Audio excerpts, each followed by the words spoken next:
नमस्कार, मैं हूं राहुल शर्मा। आप देख रहे हैं एसपी लाइन न्यूज। स्वागत है आपका हमारे इस खास प्रोग्राम में। शुरुआत करते हैं प्रोग्राम की। आज मैं अपने प्रोग्राम में बात कर रहा हूं लोकसभा चुनाव को लेकर। लोकसभा चुनाव को लेकर तमाम तरह की तैयारियां सत्ता पक्ष और विपक्षी पार्टियां द्वारा कर ली गई हैं। और सबसे बड़ी बात तो यह है कि जिस तरह से स्थितियां देखने को मिल रही हैं कि अब की बार बीजेपी के लिए चुनाव जीतना इतना आसान नहीं होगा। हो सकता है कि अब की बार झटका मोदी सरकार को लग जाए। हो सकता है अब की बार मोदी सरकार सत्ता में ना आए, क्योंकि देश की जनता आज जिस तरह से मोदी सरकार से नाराज चल रही है, जिस तरह से साल 2014 में पीएम नरेंद्र मोदी ने जो वायदा किया था वो वायदा उन्होंने पूरा नहीं किया, वो चीजें आज देखने को मिल रही हैं। इससे बीजेपी की राह मुश्किल हो गई है। वहीं अगर मैं बात करूं सपा बसपा गठबंधन की, तो सपा बसपा गठबंधन को लेकर बीजेपी काफी डरी हुई है, क्योंकि सपा बसपा का गठबंधन बीजेपी का खेल बिगाड़ रहा है और इससे कांग्रेस को बहुत बड़ा फायदा होता हुआ नजर आ रहा है। सपा बसपा गठबंधन पर कांग्रेस पार्टी के अध्यक्ष राहुल गांधी ने कहा कि वो पार्टियां जो करना चाहती हैं उन्हें करने का अधिकार है। क्या कुछ कहा है मैं आपको बताता हूँ। एसपी बीएसपी लोकसभा चुनाव में गठबंधन के तहत उत्तर प्रदेश की 38 सीटों पर चुनाव लड़ेंगे। दोनों पार्टियों ने लोकसभा चुनाव के लिए गठबंधन का ऐलान किया है। गठबंधन पर कांग्रेस पार्टी के अध्यक्ष राहुल गांधी ने कहा एसपी और बीएसपी जो करना चाहते हैं वो उनका अधिकार है। कांग्रेस अध्यक्ष राहुल गांधी यूएई के दौरे पर हैं। दुबई में उन्होंने कहा कांग्रेस पार्टी के पास उत्तर प्रदेश के लोगों को देने के लिए बहुत कुछ है। बीएसपी और एसपी के नेताओं के प्रति मेरा मान का आगाध श्रद्धा है। वो जो करना चाहते हैं उन्हें करने का अधिकार है। राहुल गांधी ने कहा बीएसपी और एसपी ने एक राजनीतिक निर्णय लिया है। यहाँ हम पर है कि उत्तर प्रदेश में कांग्रेस पार्टी को कैसे मजबूत किया जाए। हम अपनी पूरी क्षमता के साथ लड़ेंगे। राहुल गांधी क्या क्या कहा है मैं आपको बताता हूँ। दुबई में पड़ोसी देश को लेकर राहुल गांधी ने कहा मैं चाहता हूं कि पड़ोसी देश यानी पाकिस्तान के साथ शांतिपूर्ण संबंध के समर्थन में हूं, लेकिन मैं पड़ोसी देश के जरिए निर्दोष भारतीयों पर की जा रही हिंसा को बिल्कुल बर्दाश्त नहीं करूंगा। राहुल गांधी ने कहा है कि जिस तरीके से पाकिस्तान की कायराना हरकत देखने को मिलती रही है और निर्दोष भारतीयों पर जिस तरह से हिंसा हो रही है उसको बिल्कुल बर्दाश्त नहीं किया जाएगा। मैं थोड़ा सा यहाँ पर बोलना चाहूंगा राहुल गांधी की बात पर। राहुल गांधी ने कहा है, ठीक कहा है। और देखिए, मैं राजनीति से अगर हट के बात करूं तो राजनीति अलग है, राजनीति दूसरे कदम पे है। सबसे पहले आ जाती है देशभक्ति की भावना। भले ही लोकसभा चुनाव हो, हार जीत लगी रहती है, नेताओं के बीच जुबानी जंग लगी रहती है, लेकिन देश पर कोई आंच नहीं आनी चाहिए। हमारे लिए, हमारे देश के लिए, भारतीयों के लिए, हम लोगों के लिए सबसे पहले देश है। देश की अगर हम बात करें तो देश पर कोई आंच नहीं आनी चाहिए। सरकारें चाहे जो भी हो आए जाए, लेकिन देश की अगर हम बात करें तो देश के जवान जिस तरह से सरहद पर तैनात रहते हैं, सबसे पहले हमारे अंदर देशभक्ति की भावना है, उसके बाद राजनीति आती है। देशभक्ति से बड़ा कोई नहीं है, देशभक्ति से बड़ी राजनीति नहीं है। देशभक्ति पहले है। देशभक्ति के लिए, अपने देश के लिए कुछ भी करने के लिए हम तैयार हैं। देश की साख को बचाने के लिए और अपने देश को बचाने के लिए हम हमेशा से आगे हम बढ़ चढ़कर जो है कह सकते हैं कि आगे हैं। और देश की अगर हम बात करें तो देशभक्ति की भावना हमारे अंदर है। हमारे लिए सबसे पहले देश है, उसके बाद राजनीति है। और अगर देखा जाए तो हमारे देश के जवान जो 24 घंटे सरहद पर तैनात रहते हैं, जो लोगों की सुरक्षा करते रहते हैं और जो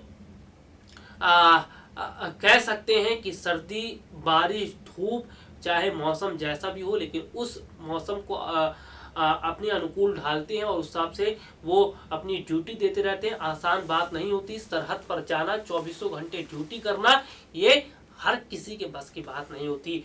वहाँ पर सर्दी, गर्मी का टेम्परेचर इतना, बर्फबारी इतना चीज़ों को मैनेज करना हर किसी के बस की बात नहीं होती है। हमारे देश के जवान जो हमेशा से सरहद पर रहते हैं, हमारे देश के जवानों को सलाम है कि हमारे देश के जवान हमारी सुरक्षा के लिए इस तरीके से तत्पर रहते हैं। और अगर बात की जाए तो राजनीति होती रहती है, लेकिन राजनीति में हमारे जवानों की जमकर तारीफ होनी चाहिए। राजनीति की अगर हम बात करें, राजनीति में हमारे देश की तारीफ होनी चाहिए। हमारे देश को सबसे पहले रखना चाहिए। सरकारें चाहे जो भी हों, लेकिन हमारे देश के बारे में अच्छा बोलना चाहिए। हमारे देश के वीर जवानों को याद किया जाना चाहिए। हमारे देश के वीर जवान जो सरहद पर तैनात हैं उनके लिए अच्छी बातें बोलनी चाहिए। और सबसे बड़ी बात तो यह है कि जिस तरह से देखने को मिला है, अगर हमारे देश के जवान सरहद पर सुरक्षित है तब जाकर राजनीति हो पा रही है, तब जाकर डिबेट हो रहे हैं, तब जाकर जनता सुरक्षित है, तब जाकर नेता सुरक्षित है। अगर हमारे देश के जवान जो है वहां पर खड़े हुए हैं तो उसकी वजह से हम लोग सुरक्षित हैं, स्वतंत्र। तो ऐसे में हमारे देश के जवान जो है सर्वोपरि हैं, सबसे पहले वो हैं, उसके बाद जो है नेता आते हैं, और उसके बाद जो अलग है। तो ऐसे में ये बहुत अच्छी बात है कि अगर देखा जाए तो जिस तरह से पाकिस्तान अपनी खाराना हरकत करता रहता है, और हमारे देश के कुछ नेता ऐसे हैं जो पाकिस्तान का गुणगान करते रहते हैं, शर्म आनी चाहिए उन नेताओं को। इस तरह की गंदी राजनीति वो लोग करते हैं। और सबसे बड़ी बात तो ये कि ऐसे नेताओं को वाकई में पाकिस्तान चले जाना चाहिए जो इस तरह की घटिया और गंदी राजनीति करते हैं। और मैं आपको यहाँ पर जैसे कि बता भी रहा था, सबसे पहले हमारा देश है, हमारे देश के वीर जवान हैं, उसके बाद राजनीति आती है, और राजनीति में हार और जीत भी लगी रहती है। और ऐसे में मैं यहाँ पर बात कर रहा था, जिस तरह से राहुल गांधी ने कहा भी है कि पाकिस्तान के जरिए जो निर्दोष भारतीयों पर की जा रही हिंसा को बिल्कुल बर्दाश्त नहीं करेंगे। सही बोला है। और सबसे बड़ी बात तो यह है कि अगर देखा जाए तो जिस तरह से चुनाव की मैं बात कर लेता हूँ, राजनीति की यहाँ पर बात कर लेता हूँ, राजनीति की जो बिसात है वो बिछने लगी है। और मैं आपको यहाँ पर बताऊंगा कि किस तरीके से जो है विपक्षी पार्टियां एकजुट होती चली जा रही हैं। आपको बता दें, विपक्षी पार्टियां जिस तरह से एकजुट हो रही है, उससे अब खुद बीजेपी को डर सता रहा है, उससे खुद अब पीएम मोदी को डर सता रहा है हार का। कहीं उन्हें ऐसा लग रहा है कि शायद अब की बार उन्हें भी इस बात का एहसास हो रहा है, बीजेपी को इस बात का एहसास हो रहा है कि यानी अब की बार लोकसभा चुनाव में उनकी स्थिति खराब रहेगी। मैंने कुछ समय पहले एक रिपोर्ट भी आपको बताई थी, जिसमें देखने को मिला था, कुछ सर्वे आए थे जिसमें बीजेपी को अब की बार पूर्ण बहुमत मिलता हुआ नजर नहीं आ रहा है। ये स्थितियां बनी हुई हैं। और देखिए, सबसे बड़ी बात तो ये है कि अगर इन 5 सालों की अगर हम बात कर लेते हैं, 4 साल से ज़्यादा का समय हो गया है, तो इन समय की अगर मैं बात कर लेता हूँ तो दरअसल अगर आज विपक्षी पार्टियां एकजुट हो रही हैं, अगर आज विपक्ष एकजुट होकर आवाज बुलंद कर रहा है, अगर आज जनता का विश्वास बीजेपी पर से उठ रहा है, अगर आज जनता मोदी सरकार को पसंद नहीं कर रही है, इसकी खुद बड़ी वजह मोदी सरकार है, इसकी खुद बड़ी वजह बीजेपी है। मैं आपको बताता हूँ दरअसल कैसे।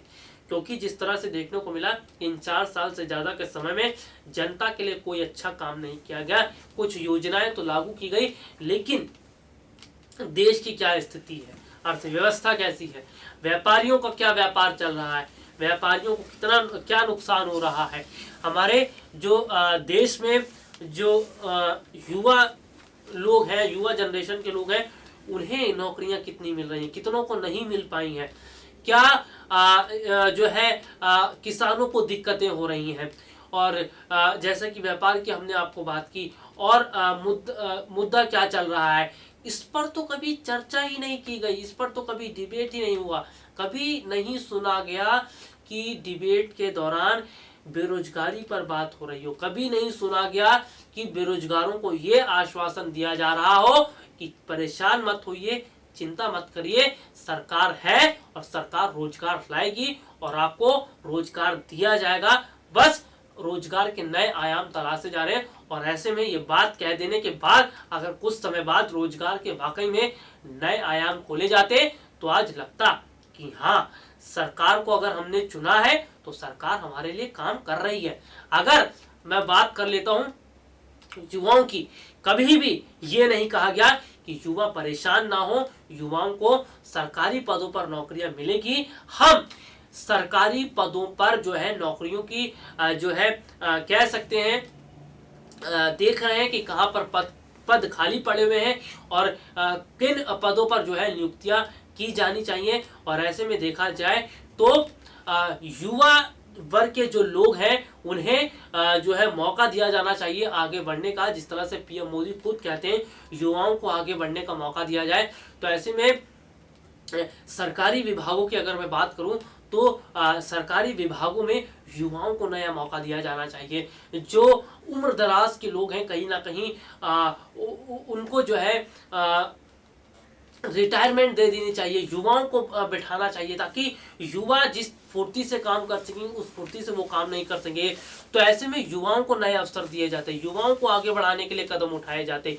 तो ऐसा लगता कि हाँ, युवाओं को लगता कि सरकार हमारे लिए काम कर रही है। और अगर सरकारी पदों पर अभी नहीं, कुछ समय पहले भी अगर लगभग 2 से 3 सालों में जो है अगर सरकारी नौकरियां निकाली जाती तो आज देश में बेरोजगारी नहीं होती, आज देश के युवा परेशान नहीं होते। अगर आज व्यापारी की अगर मैं बात कर लेता हूं, अगर अच्छी व्यापार को बेहतर बनाने के लिए सरकार ने अच्छा कदम उठाया होता और बेहतर कदम उठाया होता तो आज व्यापारी वर्ग भी खुश नजर आते। आज अगर राम मंदिर का आपने वायदा किया था, अगर शुरुआत की जाती, पहल की जाती तो अच्छा कदम उठा, साधु संत आपसे खुश होते, आज स्थितियां कुछ और होती। लेकिन इन 4 सालों से ज्यादा का समय में तो आपने समय बर्बाद कर दिया, ना बेरोजगारों को रोजगार दिया, ना स्थितियां सुधरी है, ना हालात सुधरे। तो ऐसे में कैसे बीजेपी को जनता वोट करे, कैसे मोदी सरकार को दोबारा वापस लेकर आए? क्योंकि 5 साल कम नहीं होते, बहुत होते हैं। इन 5 साल में अगर किसी एक या कई लाखों लोगों को जो है रोजगार मिल जाता है तो उन लाखों लोगों का परिवार पलता है। अगर उन लाखों लोगों को जो है सरकारी नौकरियों के लिए जो पद खाली पड़े हैं उन पर वो अगर अप्लाई करते तो आज उनमें से काफी बच्चों को जो है सरकारी पदों पर नौकरियां मिल जाती। लेकिन सरकार ने कदम नहीं उठाया और आज सरकार को डर लग रहा है।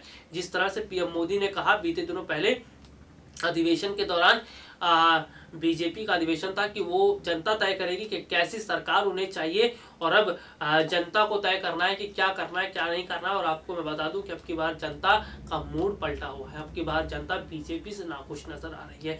अब की बार कुछ और स्थिति है और विपक्षी पार्टी जिस तरह से एकजुट हो रहा है, ये विपक्षी पार्टी अब की बार मोदी सरकार के लिए परेशानी खड़ी कर सकता है। और एसपी बीएसपी की अगर मैं बात कर लेता हूँ तो बाहरी तौर पर कांग्रेस को समर्थन किया जा रहा है। और ऐसे में कुछ समय बचा है, कुछ महीने बचे हैं चुनाव होने में। कुछ महीने से पहले अगर रोजगार के अच्छे आयाम लाए जाते हैं, सरकारी पदों पर वैकेंसीज निकाली जाती है, व्यापार को सुधारने के लिए अच्छा कदम उठाया जाता है, कुछ मुद्दे हैं जिन पर काम किया जाता है तो पासा पलट सकता है और जीत मोदी सरकार की हो सकती है। लेकिन ये तो तय करना है सरकार को क्या करना है, ये उनकी मर्जी है। और क्या स्थिति चुनाव में उन्हें जीतना या हारना है ये भी उन्हें तय करना। अब खैर देखते हैं कि सरकार क्या स्थिति करती है और सरकार का क्या अब बड़ा कदम होगा। तो फिलहाल के लिए आज हमें इजाजत दीजिए, नमस्कार।